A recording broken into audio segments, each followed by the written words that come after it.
Hi guys, welcome back to Sports with Mono and Mono. I'm here with Steve, and Steve, it's kind of a crazy time, isn't it? Yeah, welcome back, everybody. We're here on a Sunday, April 5th, in the height of Corona, and it's actually been a really tough week. I'm going to defer to Jim, but you know, Well, it's starting to hit home. It's starting to, well, that's the key phrase, Steve. When you say it's starting to hit home, it in fact has hit home, and we talked about the situation and the need for social distancing and so forth, and I have to be honest. I didn't think this was going to be the epidemic that it turned out to be. Um, pandemic. Pandemic, okay, but I think it's become an epidemic. That it's really hit home, and in particular, I'd like to, you know, make special notice of somebody that's when we talk about hitting close to home with all these people. If each person knows 1,000 people, you can feel the pain across the board, and from the Monahan perspective,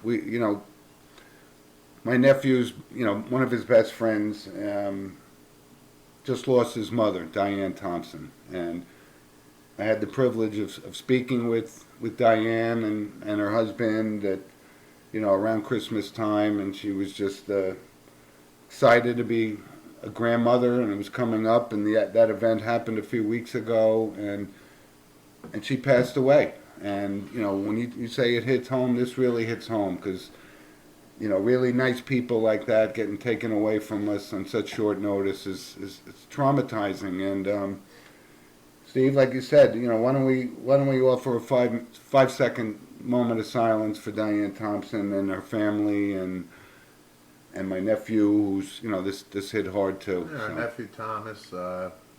It's just not a good thing. So, 5 second moment of silence for Mrs. Thompson.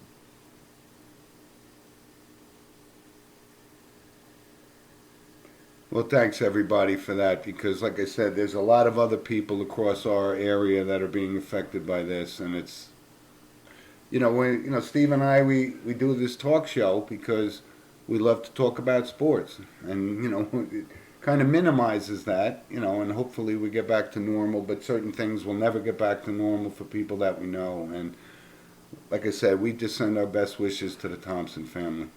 Yeah, and also, I want to bring up a couple names too. It's been a tough week. I've actually, one of our loyal listeners, who's one of my dearest friends growing up, Ted Giandana.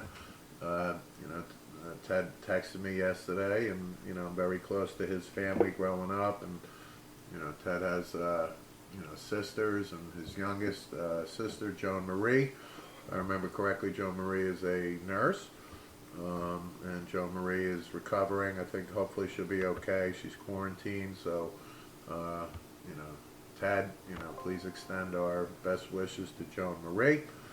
And then last night, 10 o'clock at night, one of my best friends, from my work experience, and very dear friend of mine, lives in Connecticut, and he's in the hospital in Connecticut, and he posted a picture and sitting in a hospital bed with a mask on and Not the images you just see on not television. looking well. And I haven't actually even had the opportunity to speak to him. I've reached out to him numerous times. So my buddy Jeremy Bennett. Jeremy, wish you nothing but the best, health, recovery, and stay Absolutely. strong. And and I mentioned a guy in town, Gary Walker, who's still battling. The good news with Gary is he's a battler. He's a cop. He's a volunteer fire guy, Yep. and there are some somewhat positive signs, but he's not out of the woods yet. So again, we're all afflicted with this, and family, friends, and community, and country, and everything else. So Yep. I agree. everybody stay safe, and hopefully this will pass soon, and life will get back to normal soon. Let's hope so. Steve, before we move on, I'd like to apologize. We had some crazy weather in the area. I understand last show had some some static at the end of it, and we apologize for that. You know, Mother Nature, you just can't. Some you of my can't best predict. lines too got muffled. Oh, my favorite. Some of my best movie reviews and everything. Hopefully you stayed with it, because I did listen to it and you could hear it. But I know it was a little distracting, and we apologize for that. I will say, Jim and I actually spent a little time yesterday, about 20 minutes together. We were able to watch Casino for about 45 minutes together for, I don't know, the 8,123rd time. Never fails to It never, disappoint. ever gets old. Some of the Joe Pesci lines are etched in movie history. So, our point is, it was 40 minutes of forgetting about everything, watching Casino. Yep. But we do apologize for those technical difficulties, and hopefully this doesn't happen again for us. So let's move on, Stephen. Before we move on, I want to say that this segment is sponsored by Coriano Trucking. Hey, we could blame it on Coriano Trucking for the technical difficulties, but we won't, because they had nothing to do with it. It was Mother Nature. That's right. So as we move on, let's talk about some. Let's talk about some sports. Let's try to put our minds aside for a little bit and talk a little bit about sports. And something Steve and I talked about before we came on the air tonight was the NBA Hall of Fame elections. Yeah, that came out yesterday. Yep. And we're going to give you our we agree or we disagree or. I really don't think there's much debate here. No, there's one. There's one. Okay. Well, I'm going to lead with, I think, lock, absolute lock. Tim Duncan. Totally. Class beyond words. 100%. Let's move on. Not even But, worth the discussion. to get back to Tim Duncan, remember we talked about Rick Pitino maybe 3 weeks ago or something? I wouldn't put him in the same category. My as point is, Rick Pitino. Pitino's now the head coach of Iona College. All right, we talked about And he it. was the head coach of the Boston Celtics. And guess what? The ping pong ball didn't go Rick's way, because if Tim Duncan fell in his lap with History the may- Boston Celtics, History may be rewritten. would have Yeah. been altered. So, Yeah. but Tim Duncan, just absolute lock, And we class. knew him from his days at Wake Forest. We watched him in the tournament and said, this kid's going to be a player. Yeah. And, fast forward 25 years, Yep, he was the player we exactly thought he was going to be. absolutely. And you're right, he exhibited nothing but class and grace and what did he win? 4 rings? 3? At least 3. At least 3. Perhaps 4 with the Spurs. Yeah. Definitely at least 3. I But, know he won 3. yeah. And then next, I guess, would be Kobe Bryant. Which we and we again, would- the debate, that's a debate. Is Kobe better than Tim Duncan? It's a debate. But yeah, I would say yes, but they played different positions. But Well, sure. on the court, obviously. But I'd have no problem with Kobe Bryant. We talked about it's it. not when- even a debate. Kobe Bryant when, is- when he passed away, we talked about it. He was up there. And like I said, it's always open for debate about who was the, we say Michael Jordan and then everybody else, so Right. then you can move your Yep. pawns around the chess table. That's right. Kind of thing. But, acknowledge Kobe Bryant. It's unfortunate he passed at such a young age. But, again, there's no debate there. No, not at all. Automatic. Yep.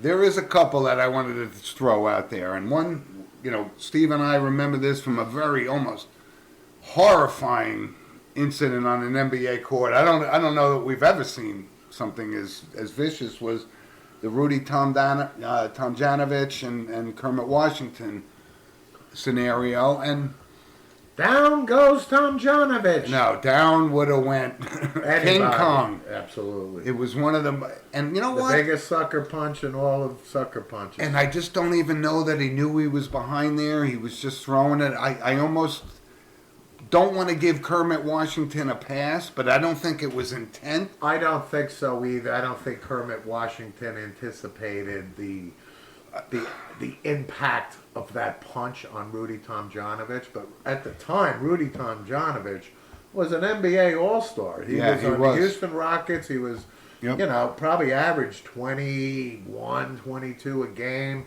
that type of thing was Kind of like a Bill Bradley type. He Sure. could shoot the ball and Yeah. handle the ball. But I and so- tell you, his life was altered after, from a basketball playing perspective. Sure, it was And all Tony C kind of yeah, equivalent, yeah, right? You Tony never recover Conigliaro, from something. absolutely. But Rudy Tomjanovich was actually the head coach of the Olympic team in 2000, won gold, and was a great coach. He coached, coached for the Houston Rockets. and his son, I think, is a coach now, and Rudy Tomjanovich, I think, is well deserving of being in the Hall of Fame. Both as a player coach now. Listen, I mean, if from taking that blow, I mean, alone, it Oh, should get you God. to the Hall of Fame. It It really- was so horrifying. It really. Your knees buckled when you saw it. Right. And I haven't seen it in 20 years because I don't want to see it again. No. I mean, it was that. I don't know what it did to Kermit Washington after that, but it was an event. But listen, from a Hall of Fame perspective, I would have said Hall of Fame, the same Hall of Fame with Kobe Bryant and Tim Duncan. I'm not so sure. Nah. And even though his career was cut short, I mean, he possibly could have, which I thought would have cemented his thing. He was a great basketball player. No, he absolutely great was. basketball. Absolutely was. Tamika Catchings, how about that? Sure. For our Where- NCAA Women's Tony, Basketball fan. Tony, you out there? We haven't heard from you in a while, Tony. Hello, Tony. All right. Knock, knock. Tamika Catchings from Yeah. the University of Tennessee, one of Pat Summitt's, one of our many Golden great, Gooses. Yep. great players that Yep. she coached and Yep. made the legend of Pat Summitt with players like Tamika Catchings. She was absolutely Hall of Fame. Yeah. No question. And I don't think there was anybody else other than, hold on, let me preface this. There's one I completely and couldn't disagree with more. Eddie Sutton. And Steve and I have talked about this guy. You want to talk about, and I'm going to say it, corruption, deceit, mail fraud. I mean, when you get indicted for mail fraud, it's like That's the movie how they The got. Fox. That's how they got Capone, for Christ's sakes. Tax evasion and mail fraud. Right, but that was the whole premise behind The Firm, right? With Ed Harris and Tom Cruise. Great movie. Absolutely. Great movie. But Eddie, I know he had 800 wins. Eddie, I as got soon it. as you put that stamp on the envelope and put it in the mailbox to that recruit, And then Tom Cruise he goes, "Where did you get mail fraud?" Ed Harris said, and Tom Cruise says, "They made me study health on the test." But anyway, I don't know. I he mean, did have 807 wins. he did have Okay. 807 wins. Now, what do we know Eddie Sutton from? Eddie Sutton, mainly Arkansas, Yep, Oklahoma State, yep. and even a cup of coffee, I think, with Kentucky, if I'm not mistaken, didn't he? 5 different teams. Right, but the point is, Oklahoma State is where he put the stamp on the envelope and sealed his fate, as far as I'm concerned. right, but And I'm not saying he's not a great basketball Not coach. a bad- And his son is an yes, up-and-coming Sean coach. Sutton, the whole thing. Right. I get it. Eddie Sutton won a lot of games. Great basketball mind. However, I got to put him in the Pete Rose category and say, you crossed the line on when the that's an feds are closing in on you. Come on. Nah, when you bring up Pete Rose, that's an exclusive territory.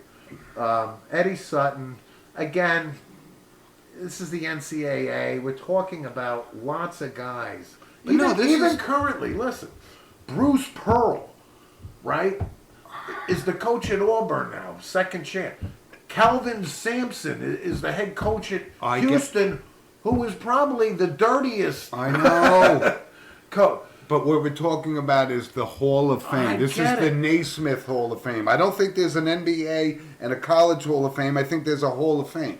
Well, And well, to me, but to put this into perspective, Sean Miller is still the head coach in Arizona. Sean Miller was on the FBI wiretaps literally not even 2.5 years ago. I'll give you 600,000. I get that, but let them sweep all those crumbs get it. under the rug. I But get it. We're talking about an election of a very prestigious I'm club. trying to be pragmatic. That Bill Bradley's in, that Oscar Robertson's get it. in, that's Bill all the great. Walton, Lou Alcindor, Lauren, Bill Larry Russell, Bird, you can Larry go Joe on. Bird. I get it. I just want to say you gotta have Asterisk. some. Asterisk. Okay, you know what? The asterisk is on the other side of the page. Okay. When you look it up, All right. and that's only my thoughts on the NBA Hall of Fame.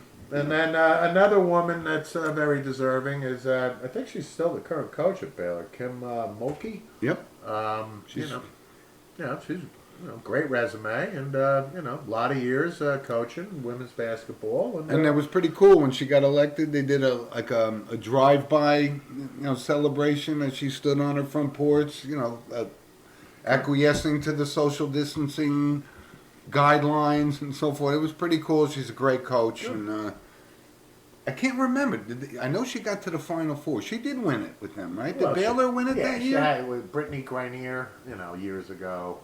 Yeah, but not years ago. I mean, within recent memory. I think she absolutely did win the NCAA She did. Women's Yeah, Championship. I mean, I think she ended Gino's run at UConn. I mean, UConn lost to South Carolina a couple of years ago. And, Yep. but yeah, I mean, well deserving. Yep. No doubt. So the NBA or the, basketball, so to speak, Hall of Fame announcement was yesterday, and we wanted to acknowledge that. Right, but we're also excited about, and Steve brought this up to me before we came on the air, a horse tournament, Yeah. And we used to play horse on 17 Arrowhead Road. Good. Horse.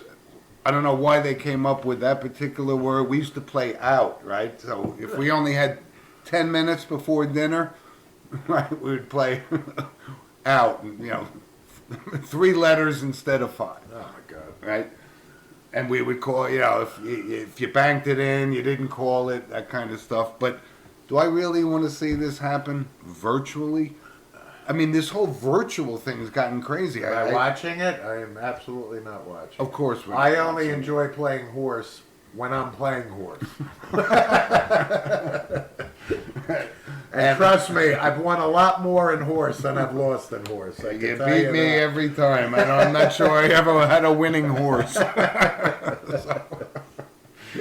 But anyway, so that's our NBA take. And listen, we would love to hear from your feedback about whether you think Rudy T belongs or Eddie Sutton belongs.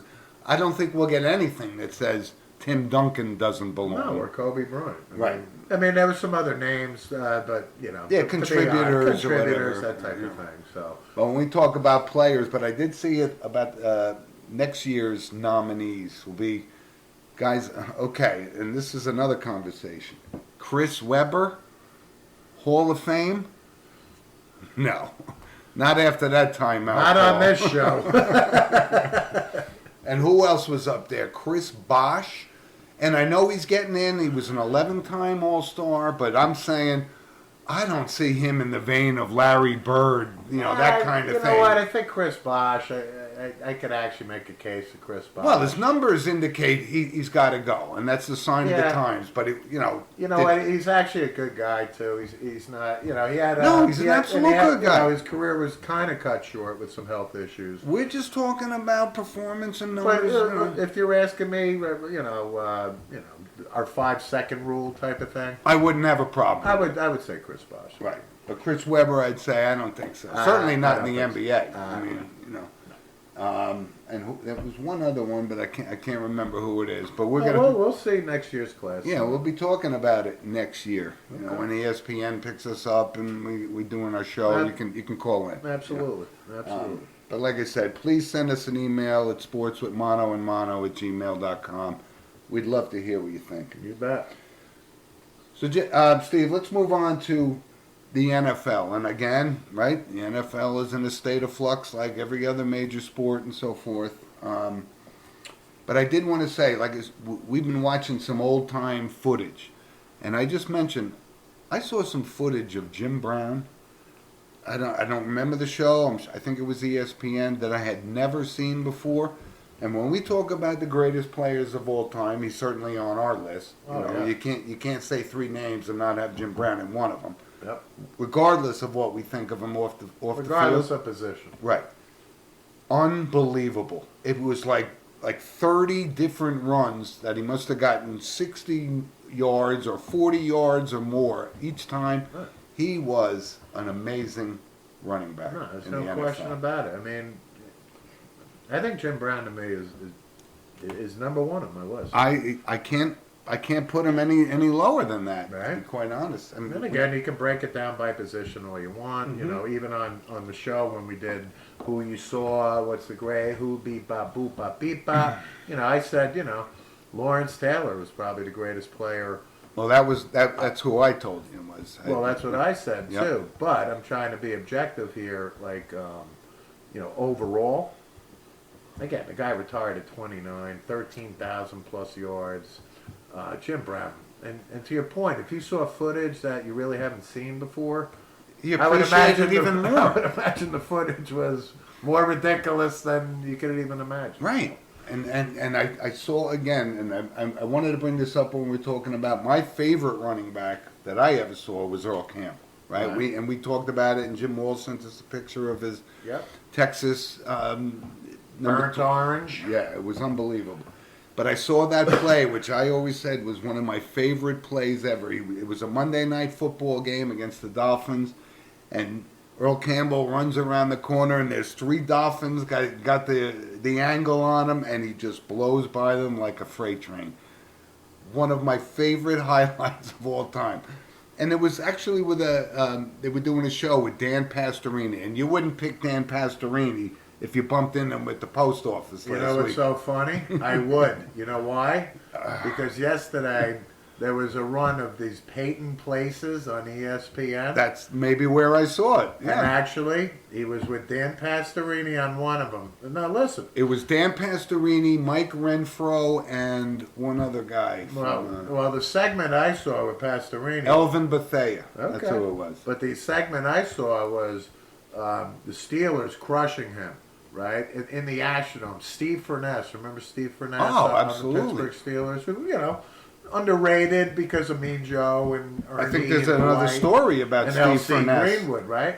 But he's the one who nailed him in the ribs, right? So there was like a Marine in the Houston Astrodome. well, yeah, he was on the staff or something, but like an ex-Marine who came up with like the Kevlar flak jacket, which you saw the rib protection going forward, right? Yeah, he was probably the first guy to wear that, right? Yeah, he was. Yeah. So then Peyton is sitting there, and they're outside the Houston Astrodome in the parking lot, and Pastorini looks pretty good. I mean, listen, he's got to be 70 something now. No, he's not 70. He's got to be 70. I'm going to say 65. Let's say he's 70. But Dan Pastorini takes a baseball bat, and Peyton puts on the flak jacket, and he hits him like, not, like Boog Pal or something, but, a couple shots. But I thought that was fascinating. I haven't really watched these Peyton Places things. They're awesome. They're not bad. They're absolutely awesome. I saw the Joe Montana one. They're awesome. I agree. I highly recommend it. You know how we always talk about the 30 for 30s or Real Sports? Yeah, yep. The Peyton Places, outstanding. Agreed. Agreed. And the only reason I brought it up is you mentioned Dan Pastorini, and literally I saw this segment yesterday. But when I saw that highlight of Campbell running down, it was one of the great. It was Monday Night Football. I think it was 80 yards. It was an 80-yard run on that. No, it could be. But we're talking about Dan Pastorini. If it wasn't for the Pittsburgh Steelers, Dan Pastorini probably would have had 2 Super Bowls. But he couldn't get past the Pittsburgh Steelers. Yeah, well, one of them actually, if the referee called Mike Renfro inbounds when he did catch that ball Yeah, well, they in the didn't have back of review the back end zone, then. inbounds, Right. Houston would have made the Super Bowl, and Pittsburgh would have 5 Super Bowls, not Right. 6. You're right. But that was a great rivalry. I mean, that Sunday, that championship Sunday, Fantastic. watching Earl Campbell against the Pittsburgh Steelers, which Jack Lambert are my idol. And we know a lot about sports, and I always said Jack Lambert was my guy. And I'll tell you, I'll And go- he's also the guy of Coriano Trucking, who's dare I say, a bigger yeah. fan than I. But And I actually had the privilege. I was working out in Katanning, Pennsylvania, which is maybe, I'd say 30 miles or 20 miles outside of Pittsburgh. Yeah. And I went into a bar. It was a Sunday. right? And we were getting ready for a promotion that week, so we got to the hotel on a Sunday, local bar, and they were doing trivia, I saw the picture. right?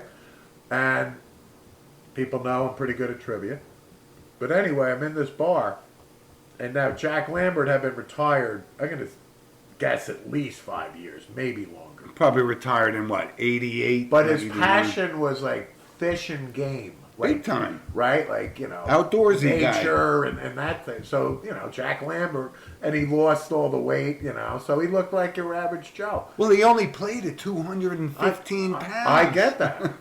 Crazy. Anyway, the bartender says to me, he goes, you know who that is over there? I said, who? And I look over and I go, it's Jack Lambert. Zoom. And I went over and I shook his hand, and when I say, like, he didn't want to be bothered or anything, I just said, you know, Wayne Campbell. We're not worthy. I am not worthy, I am not worthy, and I will leave you alone. Awesome. But I got to shake his hand Awesome. and meet Jack Lambert. One of the highlights of my life. He was one of the greatest players of that generation. It was so unbelievable. On a team, right? He stood out on that defense of Hall of Famers, Joe Green and Mel Jack Blount Ham. and Jack Ham and Andy Russell. And on and on and on. God. I remember you sent me that picture, and I'm going, I couldn't be more jealous that I'm not in 30 miles outside of Pittsburgh right now. Right? Wow. Awesome. Yeah. But I just wanted to bring that up because, you know, like I said, without sports going on, what do we got to rely on?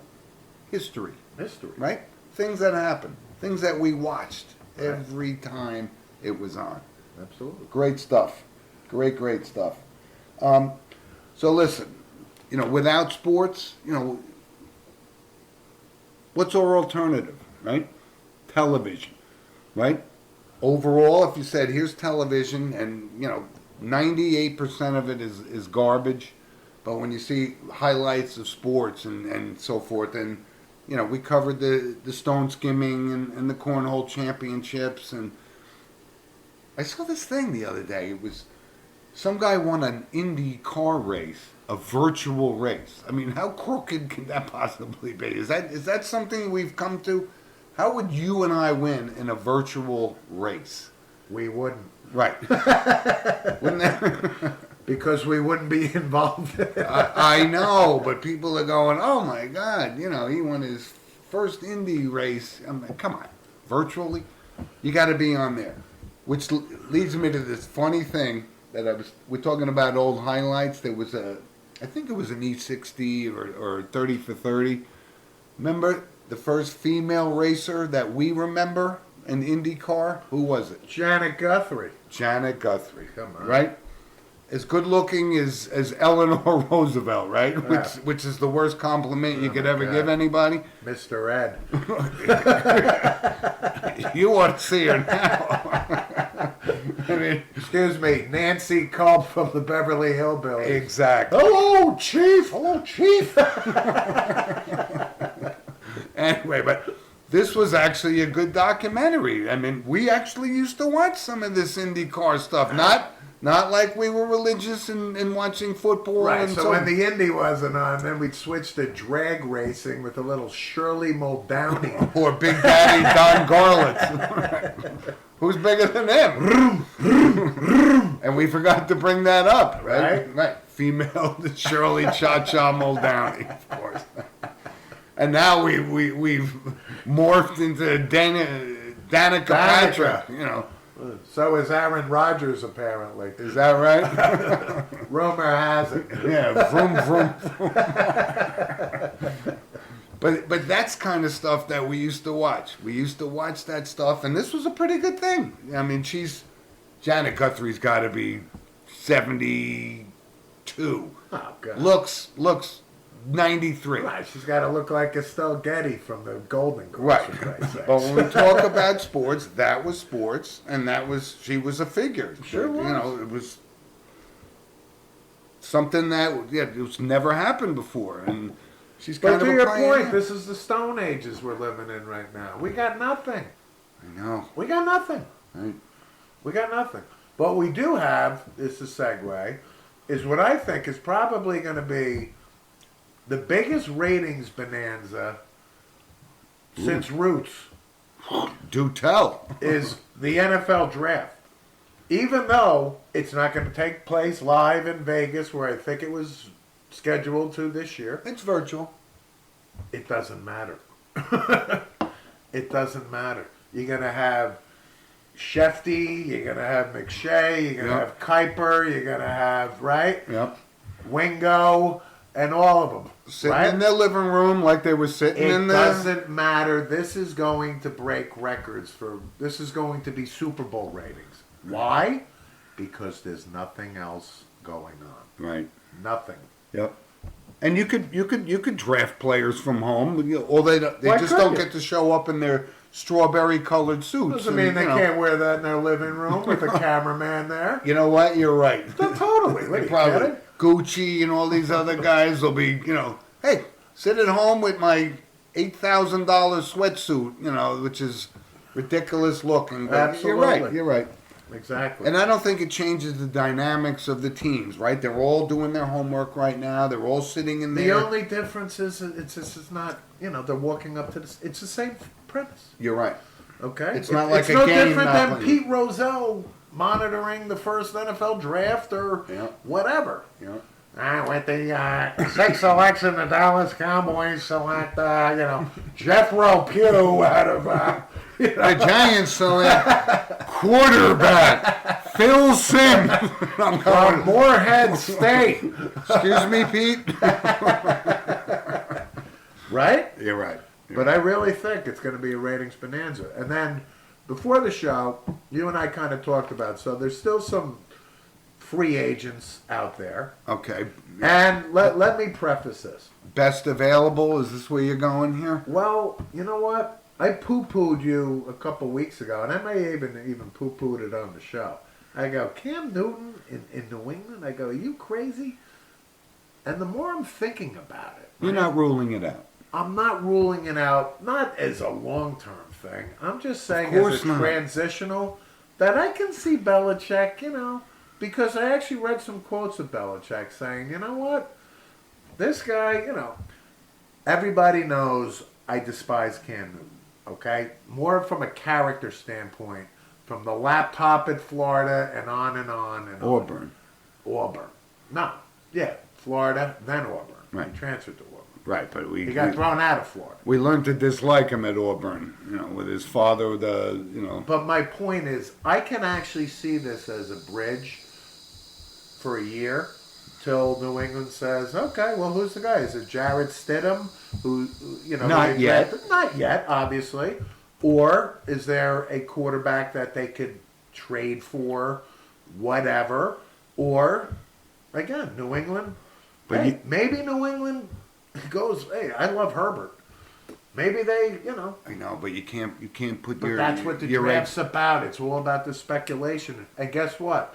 To my point earlier, we got nothing else to talk about. No, but exactly. Here's my thoughts on this. This year in particular, for Bill Belichick, he's saying, I might roll the dice that this guy is so athletic and he could follow the Patriot rules, because this is the year. Tom Brady has left the Oh, he's nest, gone. right? So now he's got to say, if I go 6-11, right? Not 6-10, But they're 6-11. But they're not. But it's gonna eat him alive. So he may be. That's why I said it's a possibility. He may be willing to take that risk for 1 year and not have everybody say, "You're 6-10. You won the Super Bowl 2 years ago, and now you're 6-10." You know what? Just on that train of thought, you know what I'm actually going to say right now, and I'm going to hold firm until all this Corona crap is over, and we get to the NFL season, and we do our predictions. Okay. I think this is the year that Buffalo is going to win the AFC East. You know what? My Bernie and I my just thought of it. and Tom Kramer and all my Buffalo Bills fans are thinking the same thing, and I keep trying to tell them, hold on. I don't think so. This is the Buffalo Bills. Okay, and number We've 12 isn't seen playing this. for New England. What do you think of that? Okay, I'm not saying they haven't made marked improvements. I'm a big Sean Listen, McDermott Kyle fan. Van Noy just signed with And you know how I the feel. Dolphins. You know how I feel about Josh Allen. But do they have all? Because I like him, and all my Bills fans are saying we don't like him. I go, well, you guys got a good quarterback. You're building a foundation around this guy. But can they get over the hump? I can see your point saying, hey, number 12 is not our nemesis now, Yeah. and they're close. And Rex Ryan is no longer associated with them. Great. Sean McDermott, great coach. I'm not dismissing it, Steve. You may be right. They're going to be a formidable team in the AFC, and I agree with you. I think they got a lot of pieces. We talked about the defense last year. Absolutely. Very good. They're young. McDermott's a good coach. And I really do like this guy, Josh Allen. I actually like think him. the reign is over. I'm not going to even waver. Okay. I think Buffalo wins this. Now, I'm glad you brought up Rex Ryan. Did you happen to hear the rant he went off on Amari Cooper 2 days ago? No, because I refuse to listen to Rex Ryan for somebody that I don't have that much respect for. But you know what Rex Ryan called Amari Cooper? On there, a turd. Woo. So what's a turd, obviously? We have a very educated audience where a piece of four-letter word, right? Begins with S. Fornication of some sort. Whatever, right? I got you. Rex Ryan. I wouldn't have paid Amari Cooper $100 million. He's a dog. He's a turd. he. And then I'm sitting there listening to this, and I'm like, this is Rex Ryan telling me. Granted. Now listen. Did he win the Super Bowl as a defensive coordinator for the Ravens? Yes. I'm not acknowledging That was Bill Belichick. John Harbaugh. Harbaugh's team. Actually, Of course. that's what I'm trying Billick. No, actually, I think Brian it was Billick. I think it was Brian. It was Brian Billick. Yeah. Did he get the Jets to the AFC Championship? Yes. But on this show, we have no respect for Rex Ryan whatsoever, other than painting his toenails and No, it was more the tattoos and all this other crap. Okay. his foot fetish, all that. No, kind but of my nonsense. point was, Rex Ryan had to backtrack this. This is personal. This is not like being objective saying, hey, you know what? You don't finish your routes. You're hurt all the time. You know. You still have a lot to prove for that $50 million. You split your home with grape, and when you're under that type of thing. I get it. And I tell you what, he had to take back some of these comments. He should be right? fired from ESPN. Even you and I, Steve, when we talk about guys that aren't the performers that other people think they are, we want to. On one of our shows, I talked about Amari Cooper. I thought him getting that kind of money was absurd. And but why did we disagree. say we didn't call him a piece of garbage? I said because he's always hurt. He doesn't play 17 games. He some games he's completely invisible. But to say that on we will never do that when we're on. Well, ESPN. to be fair, myself, I only have a couple pieces of garbage, and I've said it, but I take ownership. Jameis Winston to me is a piece of garbage. Cam Newton to me is a piece, and I have no. But you're talking about their performance doesn't match up to the legend character, they want. their character. I'm just talking. We are all character. about character on this show. That's my point. I get it. Okay, But we're not on ESPN. We're not broadcasting to. Not yet. I mean, not yet. Not yet. My point is. But using the word a turd, is over the line. it's crossed the line. Absolutely. I agree with you. I agree with you 100%. So I wanted to bring that up because that was actually in the news a couple days ago, and I'd love to hear some opinions from our audience on that. But it's so funny because you just talked about the Bills, and I want to take a half a step back. And when he was let go by the Jets and he was hired by the Bills, I told all my Bills fans, Mike Burns and Tom Kramer, and they're listening right now. And I said, you got the wrong guy here, and it's not going to last. And it didn't. And they were all saying, mano and mano, you guys were right. Because this isn't the coach we want. Now they got this Sean McDermott, and listen, I'm pulling for the Bills. No, I think the Bills are a good team. I'm pulling for the Bills. But I just don't, they got that. But then again, it was like the Toronto Blue Jays. We said, they got great teams, but they're never going to win it, and then they won two. Right? So You never know. Yeah, that's true. You never know. Helps that Joe Carter hit a nice home run. Kind of came at a pretty good time. Pretty Yeah, good. right. Pretty good. But listen, like I said, we would love to hear from you about this stuff. You know, who do you think? You know, what's going to happen? You know, the draft. I think the Giants. I'm going to go right on the air saying, and I think you and I talked about it, Steve. We did. Isaiah Simmons, move on. But is Chase Young worthy of the number 2 pick to the Redskins? I'm not sure. Most I'm not likely, sure. we talked about it. They got to look at a quarterback. I don't think Dwayne Haskins is the answer. We shall see. If they're all in on Tua, then they're at number 2, and they're going to take him. I'm all in on him. I'm starting to turn it around. You're a Tua guy? I am. The only concern, again, he's only had 5 surgeries since he's been a freshman. And I get that. But, I Well, mean, that's a big concern. no, if he's healthy. And they're going to examine him like we dissected a frog in biology class. But you in know sixth what? grade. Again, this isn't 10 years ago. It's not 15. It's not 20 years ago. It was 8 months ago. I know. No, my point being is where you don't have to sign him to, $900 million 20-year contract and you're on the hook. Right, but if he's It's going a 3-year, 4-year deal, and if you're wrong, you're wrong. Okay, so my point is the financial hit is not as prevalent as it was back in the day when, San Diego took Ryan Leaf. You know what I mean? You and I would have taken Ryan Leaf. We didn't know about this character flaw of him.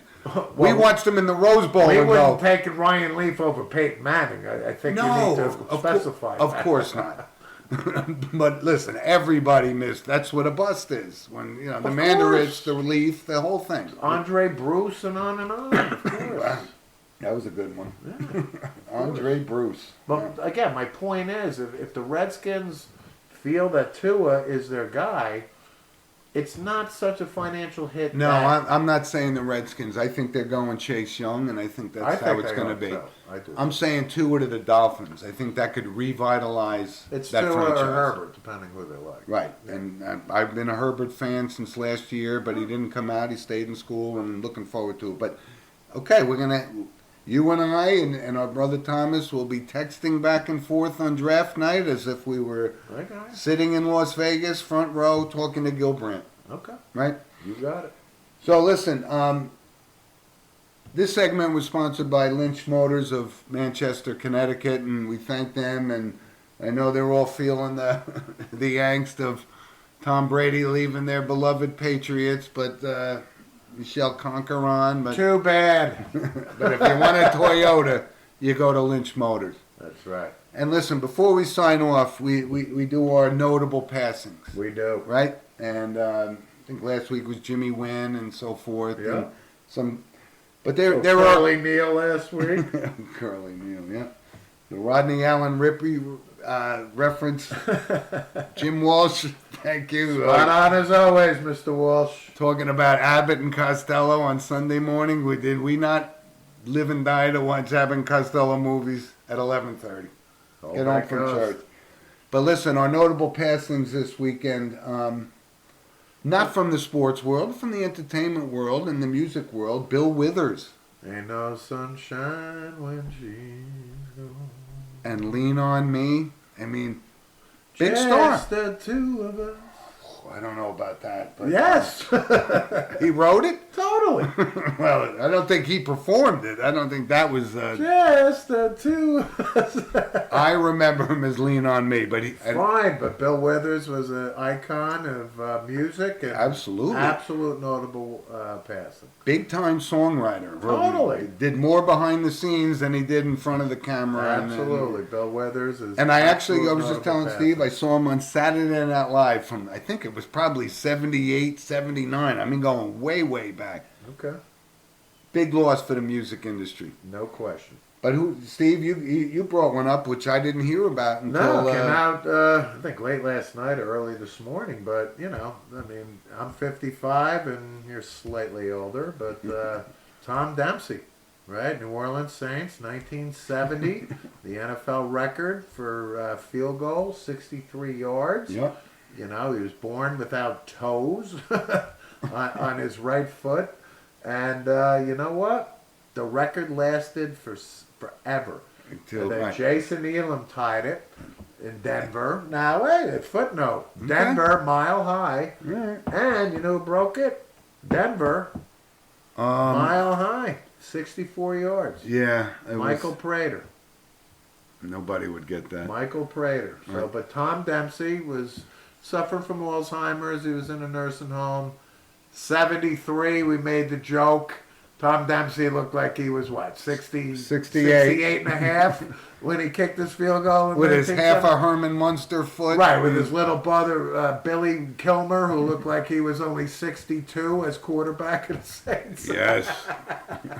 Billy the Kid, right. He was on that team. Yes, he Totally. was. Absolutely. But that was, I think that may have been like one of the first seasons of Monday Night Football, if I remember correctly, because it was, they didn't cover every game back then, and it was, you got enough footage. I remember the footage of Dempsey's kick. It was like a gray, like, day, like a muddy field type of thing. No, I think it was inside. I think it was in the dome. No, it was an outdoor kick. All right, Steve and I have to research that. Outdoor kick. All right. But we wanted to bring that up because that's a staple of sports. Tom Sports Dempsey. history. Absolutely. A record that held for, He's for in the many, Saints many Hall years. of Fame. Now, I did a little research on Mr. Dempsey's and his accuracy. I'm not going to besmirch his memory. We'll remember him for one kick, but hey, For one kick and one kick only. and he comes up on the sports with Mono and Mono because that's a notable That's a passing. notable passing. Yep. R.I.P. Tom Dempsey and Bill Withers. You bet. But listen, before we sign off, I just want to say that to everybody out there that this is a crazy time, and we certainly understand that, and hope this was, 45 minutes of just something to kick back and say, you know what, this was good to hear. It was, a terrible time, but we love having you, and we'd love to hear from you, and give us some comments, and stay healthy to everybody out there, and to all the people that are suffering from it, and their families that are suffering from it. Sports with Mono and Mono send our deepest regards and our just sympathies for those that are. That's it. Stay Don't. strong, everybody. We'll Yeah. get through this, and before you know, we'll be talking about real sports. We will. We'll talk to you guys next week, Thanks and for listening, everybody. Appreciate it. stay well. Bye.